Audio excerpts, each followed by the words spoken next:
today, and I kind of got lost down this rabbit hole because I was thinking about some of the current symbology in the news. And I like to interpret everything through a Carl Jung, um, Freud subconscious layer. Everything I experience in 3D reality, I also interpret subconsciously, right? Because life happens through us, not to us. And we always have to remember that. So my morning has kind of been like completely dominated with just like mental deep dives. And I was kind of getting into some of this symbology behind like mass programming, and I started talking to chat gpt just like to condense down like some of my ideas and have it pull information a little faster. And it kind of just led me into thinking about because I have to be careful how I frame every word when I talk to ai, because like with people, which why I'm pretty good, I feel like, with talking to ai,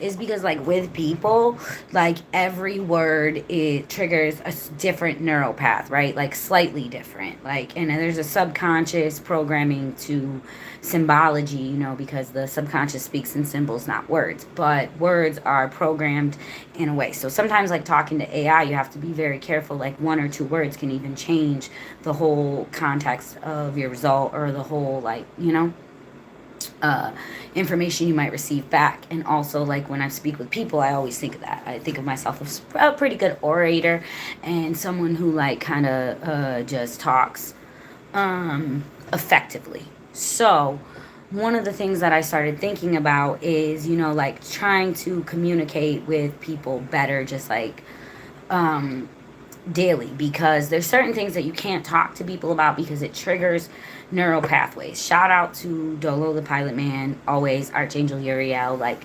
because of the wealth of knowledge that he's just openly shared and gave away, honestly, because the way he teaches is a way that you can apply knowledge. It's like it's never giving you information. He's reminding of you 100% of what you already know, but he's like always giving you the ability to think for yourself. And it's phenomenal. Every time. Every time I think about it. But anyways, so I'm thinking about, like how can I talk to people in a way that doesn't necessarily trigger them all the time. And sometimes I feel isolated in communication because it's like I don't have the ability. I have to like train people in language to even get so far in a conversation, and it can get frustrating. And it got me into thinking about, people talk about mind control in Atlantis, and it's like, okay, they jump to Neuralink and all that, but it's like really mind control is done with symbology and language, and like we're all under mind control. Like all of us are directed in how we think on a subconscious level. There's like nobody, it's not necessarily a conscious thing that someone is doing to us. Like just, like they purposely put up images that evoke emotional responses. That is subconscious magic. It doesn't it doesn't have to have a salacious 3D intent the same way to have a salacious spiritual intent, if that makes sense. So you have to think about things like that. And and that's kind of how I think of the shadow world, like in terms of Lilith, at the the feeling that came from the same clay as Adam, right? That's our shadow, and that's the shadow world, right? So anyways, I digress. I was just kind of going through all that, and when I was and the verse that really popped into my mind when I was kind of digging deeper into those thoughts was Matthew, famous verse, don't cast pearls among swine. And it's like, okay, well, one thing that I've always learned, from Archangel Uriel, the Pilot Man, is that when you're reading the Bible, thoughts are men and feelings are women. So it's like interpreting that, or applying that layer, like it goes deep. Like, so you can think of like the entire chapter in a way. And it took me a minute, like I had to sit down and break it all down. But I pulled up the entire chapter of Matthew 7, and it's like I just wanted to kind of go through it because I felt so enamored by the beauty of just the world when I read it. So, like, judge not that ye be judged, for with that judgment ye judge, ye shall be judged, and with that measure ye meet, ye shall be measured to you again. That's like a subconscious warning. It's not necessarily even something that they're talking to in a world way. But what's so beautiful about how everything is written is that you can apply it in a 3D way and you can also apply it in a spiritual way. And it's beautiful.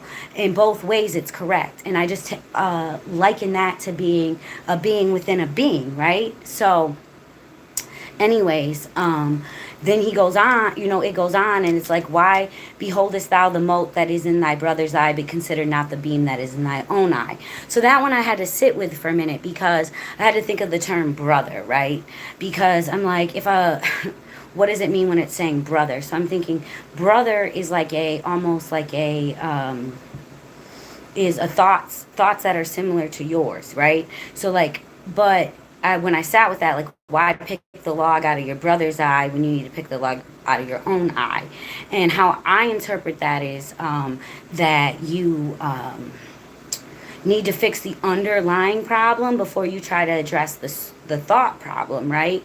And what was crazy is, as I'm going through all of this, my sister calls me and she wants to talk about spiritual bypassing. Shut the fucking front door, right? I was like, this is just so in alignment. That's why I think I just couldn't let the conversation go. I was like, I'm just gonna jump on YouTube real talk just real quick, just to get all this out of me sometimes. So I digress. So when you look at it like that, this is like literally just a play-by-play of what you need to do to get your mind right. Like, it's just a short and condensed version. So then when you go on to that, go to the pearl part, right? Give not that which is holy unto the dogs, neither cast their pearls before swine, lest they trample them under your feet and turn again and rend you. So just like instinctually, to me, this is like, hey, don't take what you spiritually know and cast it among your beasts. Don't use it for your lower natures. Don't take your spiritual knowledge and use it for your lower natures, Like, don't try to address it. Take what you know spiritually and use it in a 3D way, because it's going to turn on you. And then, and you see this because as it goes on, I mean, it says, ask and it shall be given to you, seek. And I think that is just, everybody kind of uses that when they talk about like subconscious and manifesting and in general, right? But it goes deeper than that, because Casey Jackson, God wouldn't like me smoking. What a fucking weirdo. I smoke for God. What the fuck?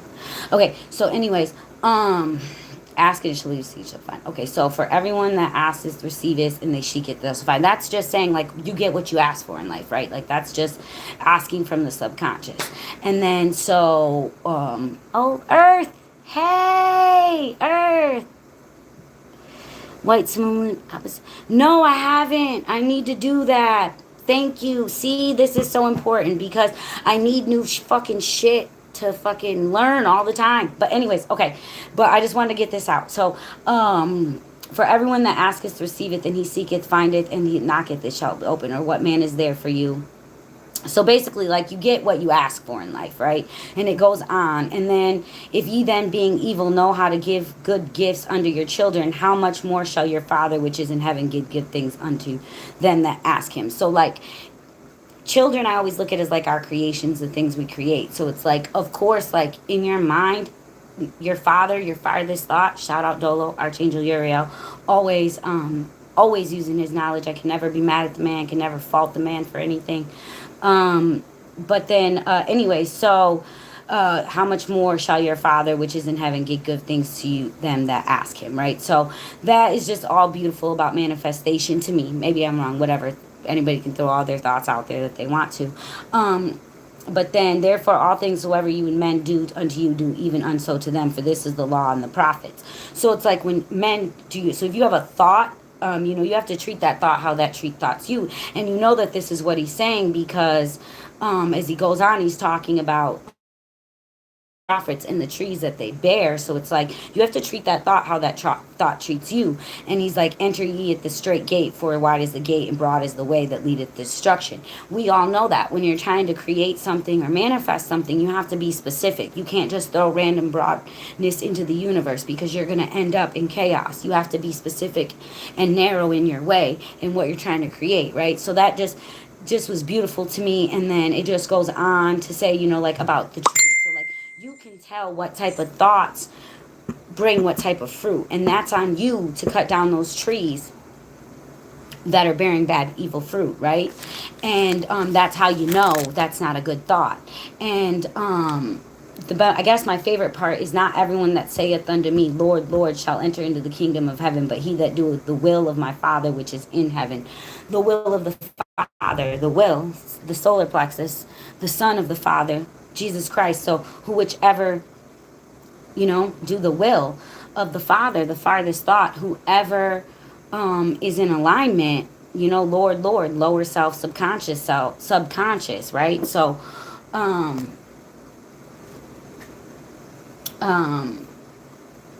it just, I don't know. I guess I'm sorry. I'm slowing down on my articulation here, because it just is like,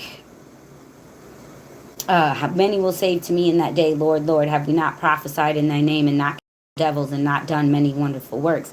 And to me, it's like, didn't I say affirmations? Didn't I cancel the negative thoughts? Didn't I do what I do? Like, how do you, and it's like, no, you never lived in coherence with this. So no, I don't know you.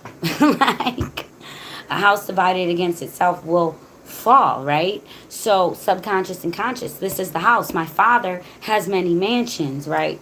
And the rains and descended, and the floods came, and the winds blew and beat upon that house, and it fell not, for the founded upon a rock, right? So this is talking about, are you building your house on what kind of foundation? Floods, emotions coming, the winds, there's going to be all type of thoughts and logic, and they're going to beat up on this house. And what's the foundation of it? And I don't know, it fucked me up. It was beautiful to me that when you look at this and you look at the entire chapter and everything that was said, you see how Christians interpret it in a very 3D way, and how they project things out in 3D. But then also, you see how they, how it applies spiritually, and how the Bible really is an alchemy book, and that the alchemy works in a very 3D way if applied. And I think that's because we're a being within a being.